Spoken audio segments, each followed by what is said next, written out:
Let's take a few minutes to talk about the importance of knowing yourself enough to be your best cheerleader. You know, when you thought you were doing what you were supposed to do and were misinformed, the times you thought you had it all laid out and it just didn't work, the times when you burned the midnight oil day after day and it didn't seem to help, it didn't seem to change the end result. These are the times that you have to rely on your own self-encouragement. And there are two ways to use self-encouragement. Number one, take responsibility for the missed opportunity or the misrepresentation. Learn from the fact that even though your client wanted it one way and you presented it the right way, it didn't work. Be prepared for the letdowns that happen every so often. Know that this lost opportunity just sets you up better for the next one. Realize that you can make the necessary alterations next time. Make the changes that will make the difference. Study your mistakes and learn from them. Don't dwell on the mistakes. Acknowledge them. Learn from them. Encourage yourself that you're smarter than your bank account leads you to believe. The second way to use self-encouragement: remind yourself that you're bound to get better. Don't get down on yourself. Don't beat yourself up. It's the next opportunity that matters, not the last one, the next one. Now, the last one matters only in that you must learn from your mistakes. But the next one gives you the opportunity to show that you have learned from your mistakes. You can do it better next time. You just have to practice, practice, practice. Keep trying. Keep trying until what? Until you've got it down. If you figured out what went wrong last time, then you know how to make it right next time. If you figured out what it was in your presentation that didn't work, don't say that next time. If you figured out that the reason you didn't close the deal this time was because you didn't have all the facts and figures in place, have all the facts and figures in place next time. Don't beat yourself for messing up. Pat yourself on the back for figuring it out. You need to encourage yourself. You need to pump yourself up. You need to be your own cheerleader. Why? Because you can't wait and hope that someone else will come along and cheer you up, make you feel better, tell you that you'll do better next time. You have to rely on yourself.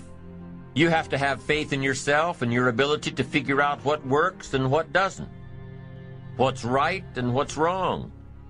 You have to have the inner belief that everything you're doing for a positive outcome in the future. You have to encourage yourself with future successes. Number one way to use self-encouragement: take responsibility for missed opportunities and study your mistakes. Number two, don't get down on yourself. Encourage yourself with your future. Encourage yourself with your goals, your dreams, your ambition. Knowing that you've got a plan, knowing that you're taking the right steps, knowing that you're going to do it until. When you miss an opportunity, are unprepared for an opportunity, or suffer a setback while realizing your goals, when you miss out, you need to encourage yourself by immediately getting back into line. There's an old cowboy saying, fall off a horse 7 times, and you're a real cowboy. If you fall off a horse, get right back on. If you fall off track, get right back on. If you fall away from your disciplines, get right back to them.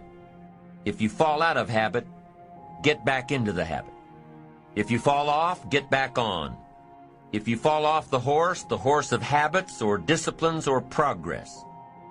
If you fall off the horse, get back on. It may be hard, it may be a bit frightening, but get back on. Keep your ambition alive and active and well.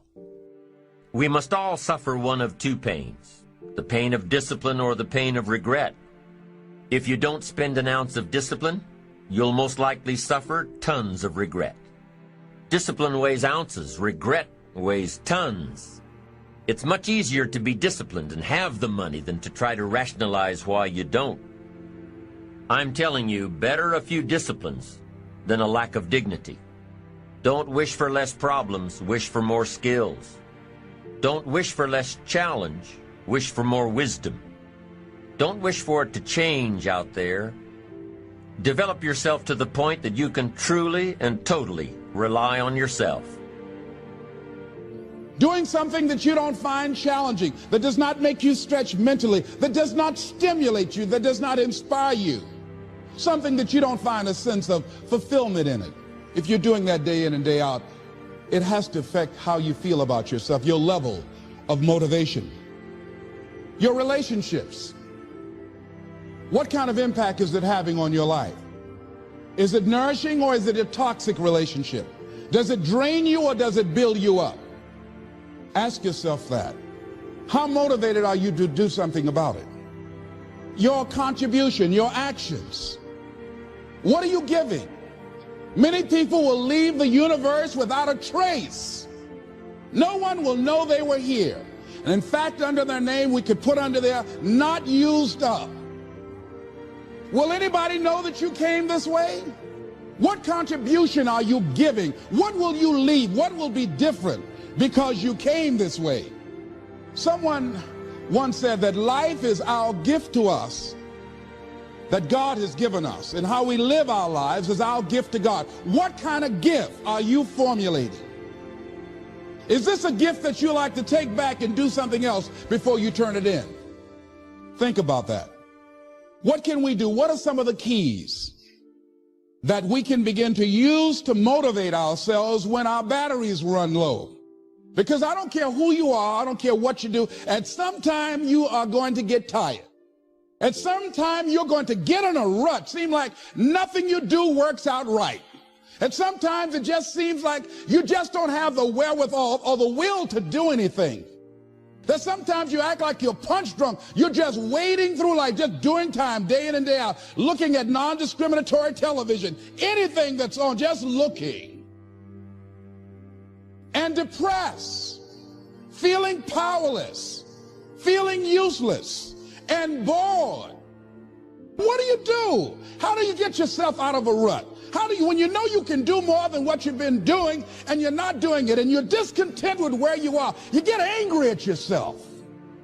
How do you get out of that rut? How do you motivate yourself? One of the things that we must do is that we must be involved in working on achieving self-mastery. You must work on yourself continuously.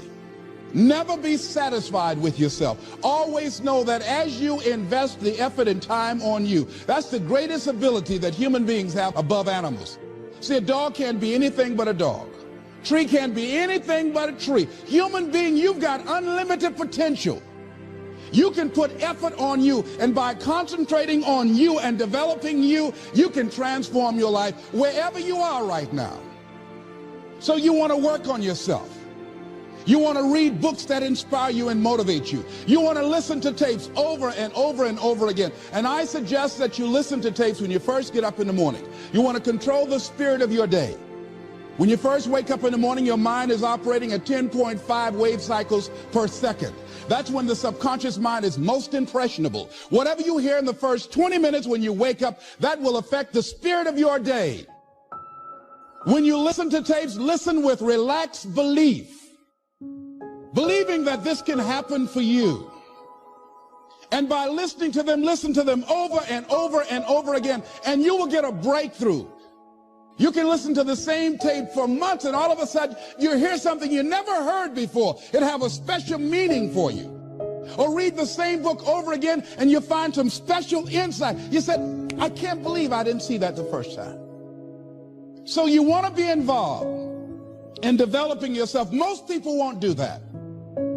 Most people won't take that kind of effort and invest that kind of energy in themselves because they will fall prey to that conversation within. Oh, don't do that. You don't have time. You're too busy. You're too caught up in the rat race. Most people won't do that. Well, they won't take time to go to lectures. They won't take time to go to seminars. They won't take time to go to classes to improve themselves. And as you continue to work on yourself, you will begin to expand your vision of yourself. You begin to work towards self-mastery. And you will begin to see it reflect itself in all the dimensions of your life, your mental life, your physical life, your social life, in your relationships, your monetary life. So concentrate on developing yourself.